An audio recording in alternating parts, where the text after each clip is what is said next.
It is Read the Beats. I don't know what episode it is, but it is for March 2026. I'm so excited.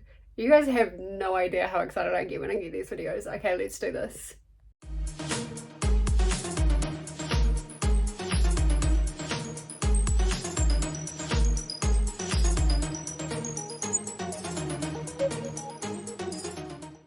Okay, so as you can see, we have Jamie. We love Jamie around BookTube. Everybody knows who Jamie is. If you don't, go and check out her channel. She runs an awesome readathon that I haven't done yet, but I need to, called Dewey's Readathon, and I feel like it is very well known across the internet. And yeah, I have the pleasure of working with Jamie this month. So let's see what songs we have from Jamie. I don't have any expectations whatsoever. I don't really know. I'm thinking something quite complex, like some very well constructed music that is going to make me think. But apart from that, there's no bands or musicians that immediately come to mind when I think of Jamie. All right, let's get this started. Hello, ThisKiwi. Thank you for inviting me to be a part of your Read the Beats. Yeah, of course. I've got some songs for you. This is a hard one. I was a music blogger for about 3 years. So for a while there, I was as focused on music as I am now on books. And there are so many songs on my radar all the time that picking just 3 was hard. But I did. And I picked one from before I was a music blogger, one from during my music blogging days, and one from more recently. Okay. So the first song... I like that as a theme. I really like that as a theme. I don't think we've had like much of a theme when it comes to um, giving the songs. I think a few people have done it, but yeah, I like that. Okay, first song. Oh, I'm nervous. is The Weaver and the Factory Maid by Steel Eye Span. The Weaver and the what? The Weaver and the Factory Maid. Okay. This is a folk group Oh, that performs a lot of classic English folk songs. But like, so immediately I'm thinking something like Celt, something folklorish. No books are immediately jumping out, but I'm thinking somewhere around like Ireland, Scotland. I could do the second Outlander book. the nerdy end of folk music. So not the songs that everybody knows. They do those as well, but these are more like the esoteric folk songs that have a lot of history, but unless you're really into folk music, you may not have ever heard of them before. So this is one of those songs that existed in other forms before Steel Eye Span recorded it. Okay. Their first recording, I think it's in the 70s, like 79, something like that. But they tell the story in the song of a weaver who falls in love with a factory maid. And it's a social commentary song because the job that the factory maid is doing is replacing the job that the weaver did. So we're looking at the shift in production from individual handcrafted work to factory produced goods. And it's a love story and a social commentary at the same time. And what I love about it is not just the story, the setting, it's also the rhythm, because the instrumentation for the Steel Eye Span version of the song captures the rhythm of the factory. So you can hear the clicking, clacking patterns of the shuttles going back and forth and, in this factory. I like that. So, yeah, I really like that combination. Song number 2 is from the years that I was a music blogger. I was only a music blogger for about 3 years. During that time, an artist who goes by Danielle ate the sandwich for her performances. She did an album called Two Bedroom Apartment, and on this album is a song called American Dream. There are a couple other songs on this album that I really like too, but this one I've had stuck in my head ever since I was trying to decide which one might be my pick for this activity. American Dream is another social commentary song where we're looking at a family and their story as they progress into the American dream, or, what has become of it anyway. And it's very catchy. Danielle plays ukulele, and most of her songs are predominantly voice and ukulele. The studio recordings include other things when she performs live. Usually, when I've seen her anyway, it's been just her and a ukulele. So, very fun. And she does teach little workshops on songwriting and all sorts of other things, and encourages other ukulele musicians. She's pretty fun. But yeah, I love American Dream. Check it out, and check out her other music if you like American Dream. Yeah. She has a lot of really great songs. That one I think is going to be relatively straightforward. I'm thinking an immigrant story. Whether it ends up being America or not, I'm thinking of somebody moving from one country to another and trying to start up a life, and build themselves in this different country. Also, weirdly enough, Outlander kind of works for that as well. But yeah, that's what I'm thinking for that, is like an immigration story somewhere. The third song is Runaway by Aurora. Okay. So I have not really been into live music since I moved away from where I was for grad school. Because where I live now, it's not safe for me to be out by myself on foot at night to cover live music shows in bars. It's not the same kind of community here. So I kind of fell off of doing live music, and most of my music now, I discover it because it pops up randomly on YouTube. I was just having a moment going, have I heard this? Wondering whether I've heard it through like either TikTok or Instagram, like as the track that people use. There's a few songs that I've added to my list that have popped up because of that. So I'm actually, there's something in the back of my mind, that I'm wondering if I've actually heard this. Immediately, it didn't ring any bells, but the thought of Aurora in itself immediately made me think of a rainbow, and so I'm thinking something with queer representation is immediately where my brain is going with that. And I must have been looking up something about the Nobel Peace Prize or something like that. But Aurora performed in the 2015 Nobel Prize award ceremony. I think I do know the song. I think I've seen on, again, either Instagram or Facebook or something, where she was performing in a forest, and this kind of choir flash mobbed her, and surprised her, at one of the.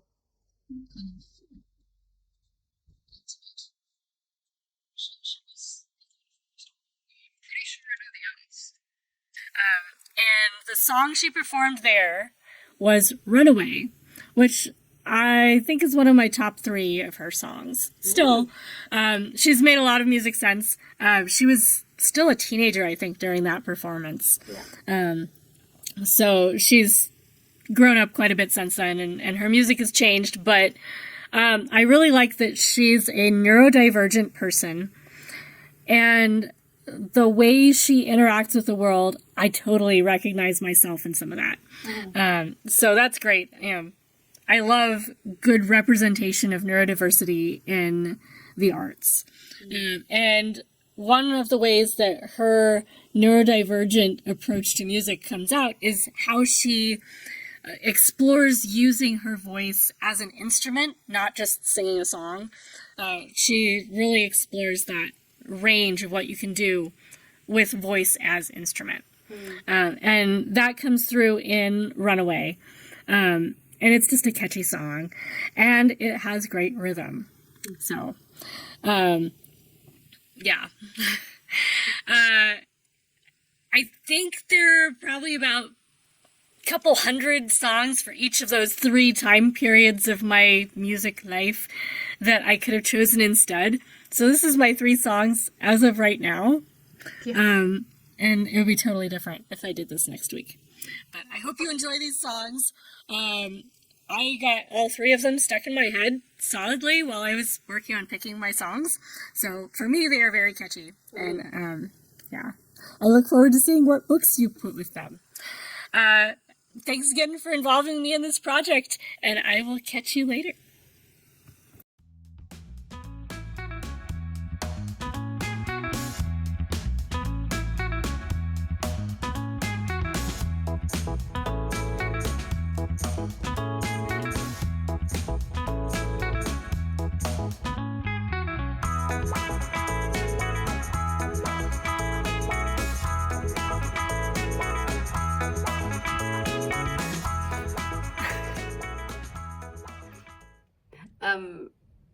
Okay, so you haven't heard an update from me about Outlander 2, which is Dragonfly and Amber, because I've been sick as anything, and I still don't think my voice sounds like great.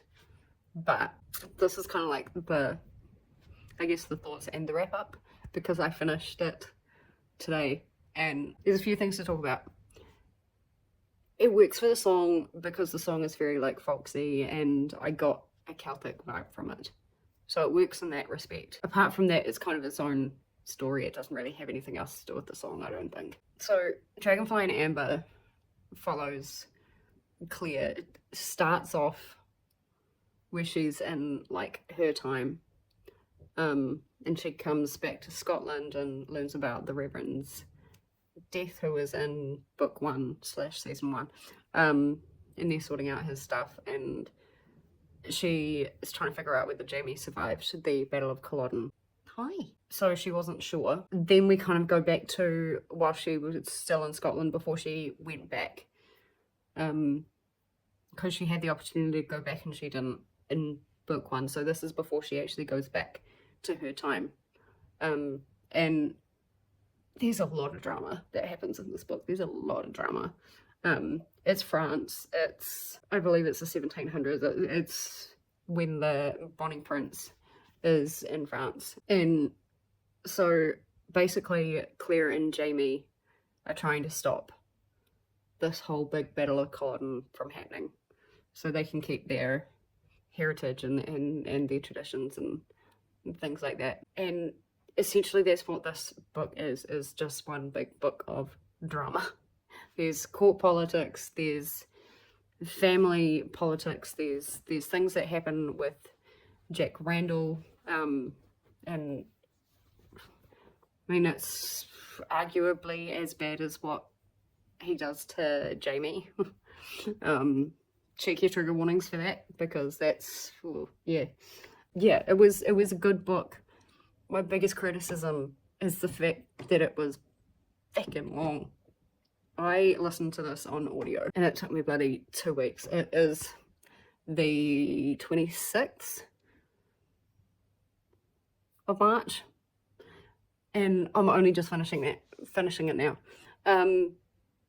So it's taken me a really, really long time, and I feel like it's taken too long. It doesn't help that I did do a rewatch of Outlander, and I've just finished season 1.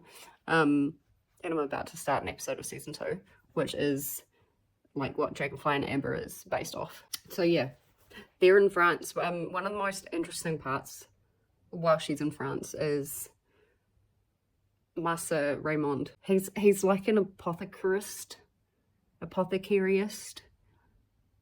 but like he's kind of aware of like the pseudosciences and like healing from other places and stuff like that, where like people would think it's witchcraft, and he uses some very, very unorthodox methods, but I thought he was such an incredibly fascinating character. And that's really the most you kind of see of like the natural side of Claire's like healing. She does some work for like the church kind of, I guess, hospital. She does some work there, but I don't think that really went into that much detail, at least not memorable detail. I really should have done an update before this, because I'm finding like the earlier I'm trying to remember back in the book, the less I'm remembering, and I think that's because of how long the book was. It was way too long. But yeah, no, like when I was listening to it, I was having a good time with it. Call me crazy, but I do think the TV series, at least for this book, is like the better of the two, because it cuts a lot of the crap out, and I think that's what the book needed to do, was just cut some of the crap out. Also, Jack Randall's brother or cousin, Alex, I believe his name was, that whole storyline was really cool to see as well, and how Claire kind of worked with what ended up being his love, I guess, to give her more confidence, and it was, yeah, that was a really cool little side storyline with Alex, although it was a real shame what happened to him. And then the kind of stress of going back to Scotland and like not being able to stop this rebellion as hard as they try, and kind of knowing what is coming and not being able to stop it, and just kind of watching it go by. I can only imagine how hard that would be for Claire. So as far as the song goes, it's really just the whole like Celtic vibe that I got, where Dragonfly and Amber worked really well. But as far as the content and the lyrics of the book, I'm not quite sure, but stick around to the end, because I have a couple of bonus books to talk about that work for a couple of these songs. So yeah, they work in different ways. But especially the one for this song, the Weaver and the Factory Worker. Sorry, baby, I'm sorry. My coughing's getting so much better. One day I'm not going to scare you off the couch. Yeah, the bonus book that I want to talk about works incredibly well for that song, for a much different reason, and I can't wait to talk to you about it. But for now, I don't know whether I'm going to pick up One Night in Italy just for a bit of a break, or whether I'm going to pick up the True Diary of a Part-Time Indian. Both of them, I'm really fascinated by the Part-Time Indian, but at the same time, A, my ears need a break from audiobooks. B, I kind of want something just like a palate cleanser, so it might be that. I don't know. We'll see how we go.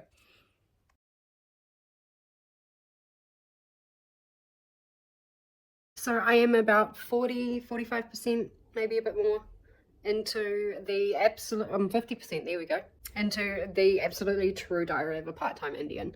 And this is an interesting choice for American Dream, because, like, I guess my interpretation of American Dream is, like, making your life better, like, kind of escaping your circumstances to make your life better. And that's kind of why I chose that, because it was about a boy who essentially decides to leave the school on the reservation that he's on, and he decides to go to school outside of that, and it's essentially an all-white school, and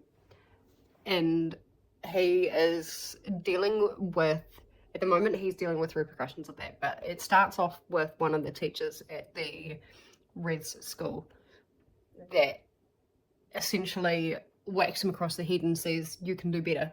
Like, like you have every right to throw things at me, because he did end up throwing a book at his teacher. But the teacher says you have absolutely every right to do that and get angry. And the teacher said, "You can do better. You are meant for more than the shit that is going on in here and out, you know, in the is that reservation? Is the book shortens it to res. So I'm not sure what the actual full part of that is, but his family, you know, there's dealing with alcoholism, there's dealing with I wouldn't say abuse. Maybe there kind of is a little bit in there. Reservation it is. Reservation. There's a lot of poverty, but then he's kind of dealing with the repercussions of deciding to leave his school on the reservation and actually like go across to this other school, and they call it across the border because like the border of the reservation kind of is, the school is outside the border of the reservation. That's what I'm trying to say. And you know, he's got a friend in the reservation who is a total dick. But he's at the point that we're at, he's starting to make friends inside this all-white school, and I can't remember what the name of the school is. But he's starting to make friends, you know, with popular kids, and he didn't think that would ever happen. And it's to me, it's a really good representation of him trying to better himself at the encouragement of the teacher. But I'd be like, I'm really interested to see where he goes with that kind of other education. Whether the education is a better education, I don't know. But will he be afforded, you know, different opportunities? Being outside the reservation, you know, that's a question that I'm asking as well. Very, very, very good story. I would like a physical copy of this because apparently this has images and illustrations. It's got 2 illustrators. 1 illustrator. But was I looking at that? It had 2 illustrators. But yeah, I just think like for him to have the guts to actually say, yes, I'm leaving this environment that I'm in and trying to do something better and better myself, that to me is the American dream, where people leave their current circumstances and take a chance to, you know, better themselves in some way, or find fame, or whatever their goals are. They are, you know, taking the chance to do that, and it doesn't always work out. But yeah, I will say the audiobook, because I'm listening audibly, is bad. I'm very sorry to the narrator, but I do not like the audiobook at all. I'm listening on 1.75 speed or something like that. But it doesn't like seem to matter what speed I've got it in. The narration just is not good. It's not engaging at all. But I'm trying to look past that, and I'm really kind of focusing in on the story. At the moment, his name is Junior, by the way. I forgot to say that. We're following Junior. At the moment, he's kind of talking about, you know, how depressed he is and things like that, and he's starting to wonder whether he should drop out of the non-res school and go back to the reservation, because I think he's getting a lot of crap from the community, and like there's a lot of bullying that happens with him as well from both sides in both schools. So yeah, very interesting. Definitely feeling a 4-star from the story. I'm trying to leave the audio narration out of it because that really does drop it down. So focusing on the story, we have at least a 4-star, but it's got potential to be higher. Yeah, we will check in once we finish, and I will see you then. So the absolutely true diary of a part-time Indian centers around Junior, or what was his name? Or his actual name is Arnold Junior Spirit. And he grows up on an Indian reservation, and he's basically pushed by his teacher that he can do better, and if he wants to do better, he needs to take action, now.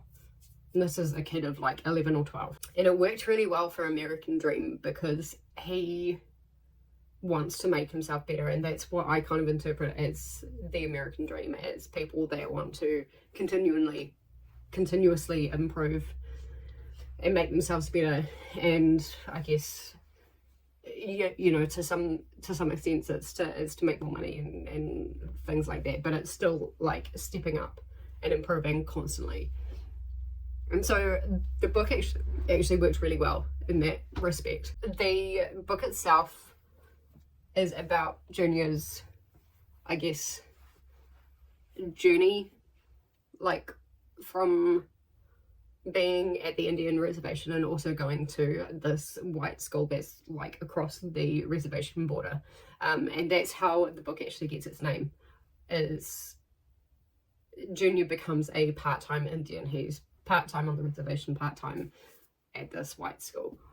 And I thought that was quite clever. It was a very good book. I highly recommend it to everyone. I don't want to give too much away because it's a relatively short book and it won't take long to spoil things.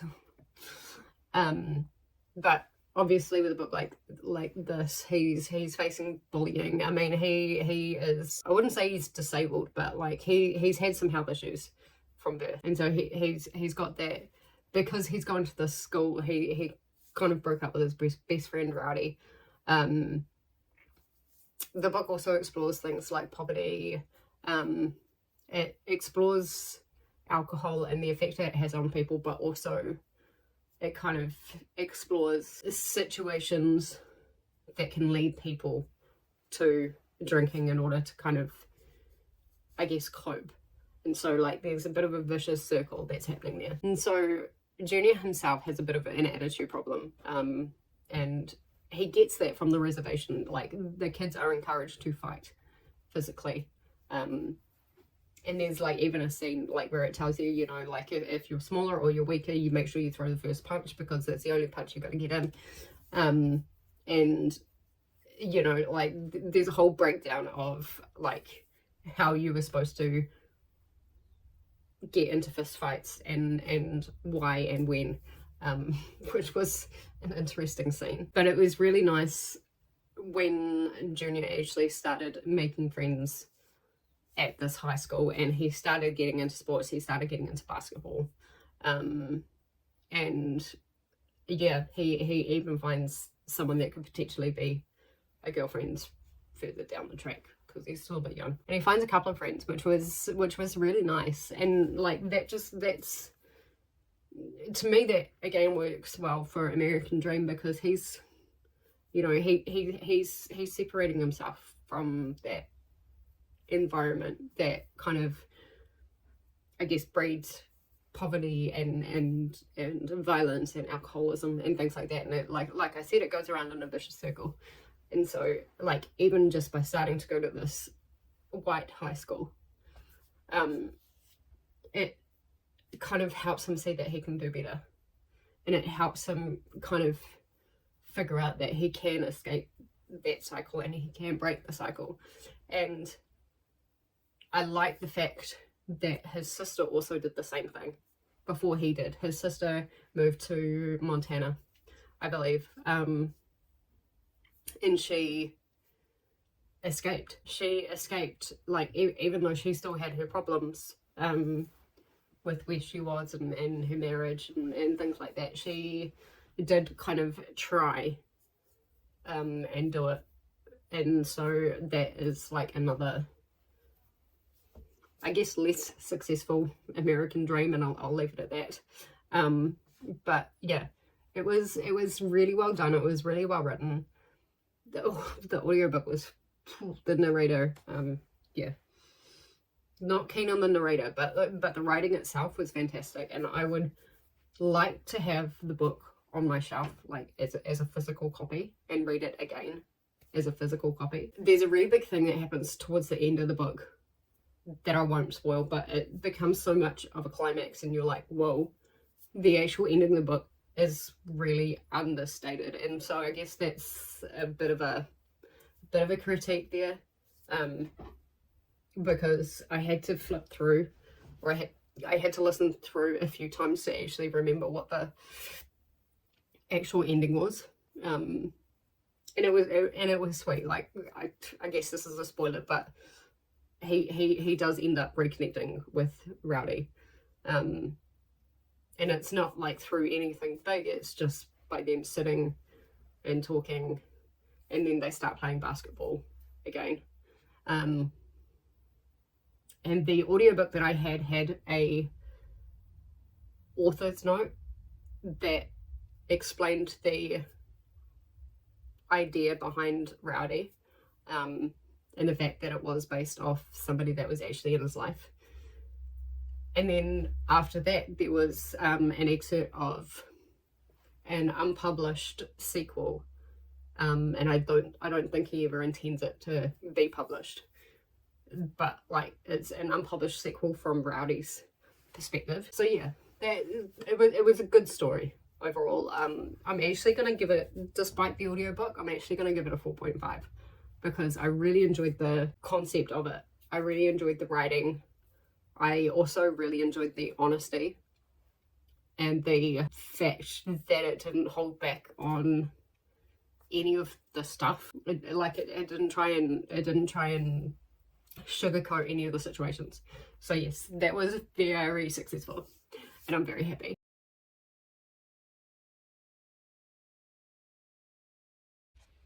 Okay, it is very cold this morning. Let's have a talk about One Night in Italy for the song Runaway by Aurora. And I did know Aurora, and I'll pop it up on screen wherever I can, the song that I had heard from her.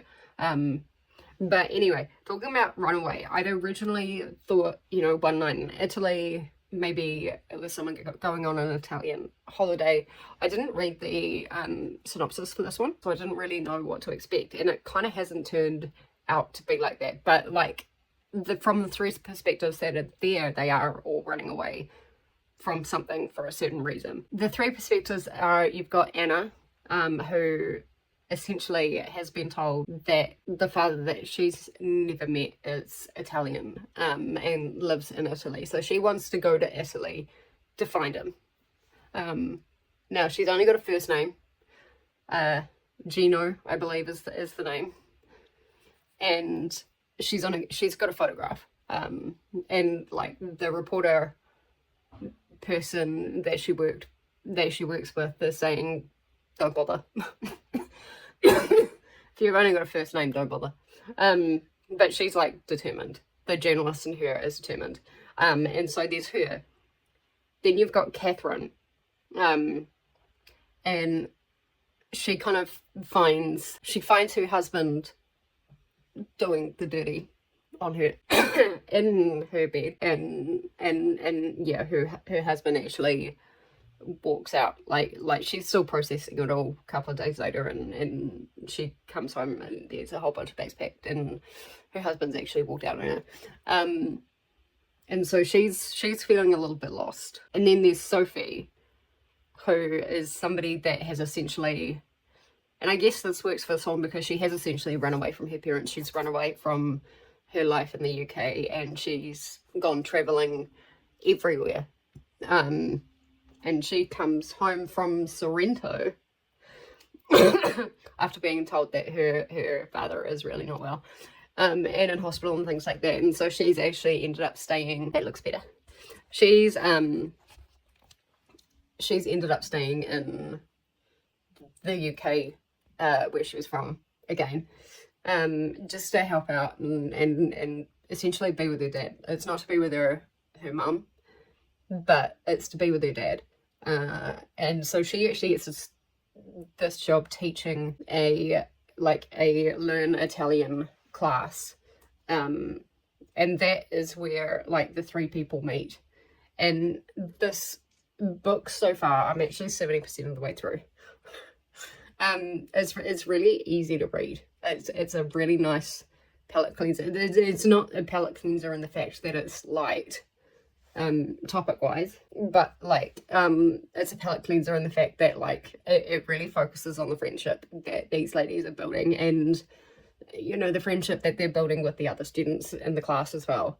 And obviously Sophie being the teacher, you know, being accepted as a friend in this group and things like that. And there's a big build of friendship and encouragement and things like that. So at the moment we haven't actually gone to Italy at all. I'm hoping at some point we do. Otherwise, to be fair, this is a really bad title if we don't actually end up going to Italy. At the moment, we're still in England, we're still learning.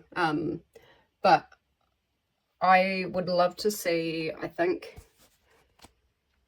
Anne. Yeah, Anne's got a boyfriend who's like really shady. Catherine's husband. What? Is it Anne or Catherine? One of them has a boyfriend that is like really, really shady, and she's gathering information about him and stuff like that. So yeah, that should be really interesting. I'm listening to it on audio. I do have right there is the physical book. I'm listening to it on audio for the library, so I can also use it for retail library. But I think this book lends itself really well to being like either physically read or immersive or immersively read, because the narrator is the same for all of the girls, and like it can get quite confusing whose perspective you're looking through. So yeah, that's probably my biggest critique at the moment, apart from the fact that we're not actually in Italy. That is a critique at the moment. But yeah, it's actually it's really good so far. I would say it's leaning towards a 3.75. So yeah. I'll catch you at the end. Hello. Welcome to, I guess, my computer screen. Filming this on my phone, but like it's just as easy to pop you up on my screen. Let's talk about One Night in Italy. I've got a few gripes with this book, but let's talk about the story itself. So you've heard that the story follows three perspectives. You've got Sophie, you've got Catherine, you've got Anne, and each of them kind of have like their own thing going on. Sophie coming back because her father was ill, ends up teaching this class on Italy. Anna, who is trying to find her biological father, and kind of like maybe escape a bad relationship. Not bad as in like abusive, but like he's just really boring. And so she kind of starts like digging into the Italian roots, because she was told that her biological father was Italian, and maybe his name was Gino. And then you've got Catherine, who is like the middle-aged, kids have gone off to university, she's left at home by herself, finds her husband cheating, and kind of, I guess, goes through a midlife crisis. And so after he leaves her, she kind of joins this Italian class. And so the whole book is actually more centered around the class that Sophie is teaching, and the Italy side of it, it doesn't really come into play. Like they don't, well, and Anna does actually go to Italy, and we don't actually get to Italy until after 90% of the book. So for me, like the title of the book didn't work. I had to kind of do a bit of a deep dive on it, because I'm like, why the heck was it named One Night in Italy? And like we weren't actually in Italy. I was assuming it would be like a one night stand that turned into something more. What happens when I don't read the synopsis properly? So yeah, as far as like what I was thinking it would be to work for the song Runaway, it didn't really work. But at the same time, you can almost, or from Sophie's perspective, there is definitely the runaway aspect, because she did run away from the UK to travel all across Europe and things like that, like I said in my last update. There's not really much of a runaway aspect from Anna. I guess from Catherine's perspective, you could kind of like use the runaway aspect as in like she's running away from like some bad aspects of her life, and using this class as a bit of escapism. And it works for her because she forms really good friendships.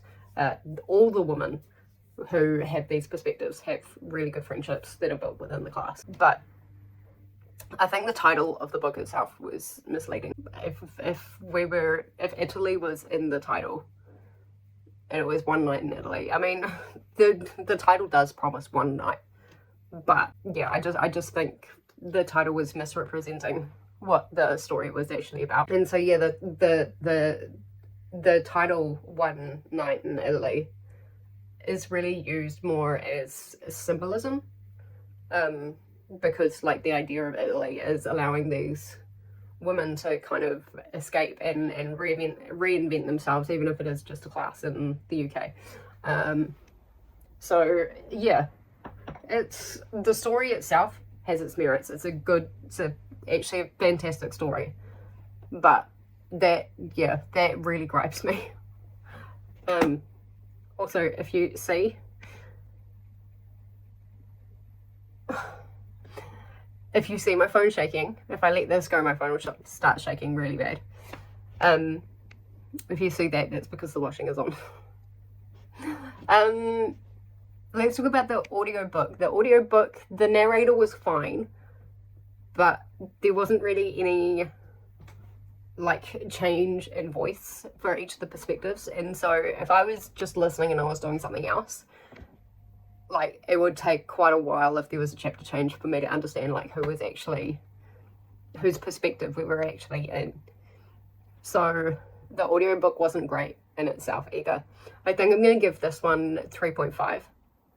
I can't give it more. I love the story. The story had potential. There we go. There's the P word there. But I think it let itself down with the title of the book that I really think was misrepresenting. And the audiobook narration needing a bit more variance in the perspectives. So yeah, I think 3.5 is fair. On Goodreads, I'll probably label it as 3 because I just can't give it a 4, even though the story was really good. All the perspectives were really good. But if you're going into this book expecting to be in Italy, don't. So yeah, that's I guess my rant for that book.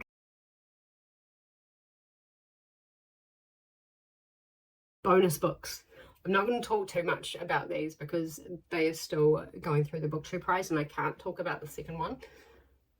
But let's talk about Culpability. Culpability works absolutely fantastically for the weaver and the factory worker.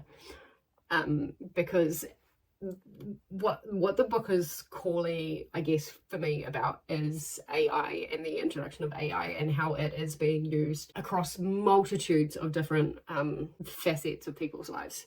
And like the book is asking who or what is to blame in this certain situations, and it gives examples of like AI and how it can help people and how it can hinder people. And I think it works for the weaver and the factory worker because it's a debate about like humans versus AI, which is like the weaver being more traditional and then the factory worker coming in as more like a systemic as more like a systemic role, and kind of industrializing the role. And that's kind of what AI has done. Like humans being more traditional, and I guess have their own way of thinking. And then you've got AI, which is like industrializing everything. Like it's finding its way into everything, and I don't know if industrialization is the right word, but it's finding its way into everything. It is replacing a lot of things, and I think now it's getting to the point where it is starting to think for itself. So yeah, that's where I think it works really well for that. It's like the AI is causing loss of jobs in, you know, certain areas. And your next bonus book is going to be A Guardian and a Thief. Now, I can't really talk about this one, but I will say that it works absolutely 100% for American Dream. I would also say that it works for Runaway as well. And unfortunately, because The Guardian and the Thief is a on my ballot again for the BookTube prize for this judging, I can't talk about it, but I will probably put out a review at some point on it, because it is a book worth talking about. And you know, a lot of people can debate who is the guardian and who is the thief throughout the book. So yeah, overall this was definitely a successful read the beats, and I really enjoyed it.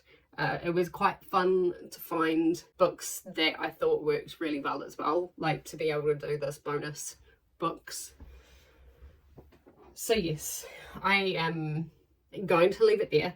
Hopefully I didn't spoil anything too much for everyone. If you have listened to these songs, if you've heard of them, let me know what books you reckon would work really well for them as well, because I am always interested to see what you guys would pick. As always, if you are a booktuber and you would like to be featured on Read the Beats, contact me and let me know. I think I've got spaces from July onwards. So yes, thank you for reading the beats with me, I guess. And thank you, Jamie, for some really interesting songs and some books that really challenged me as well. I always appreciate that. And I will see everybody in the next video. Bye bye.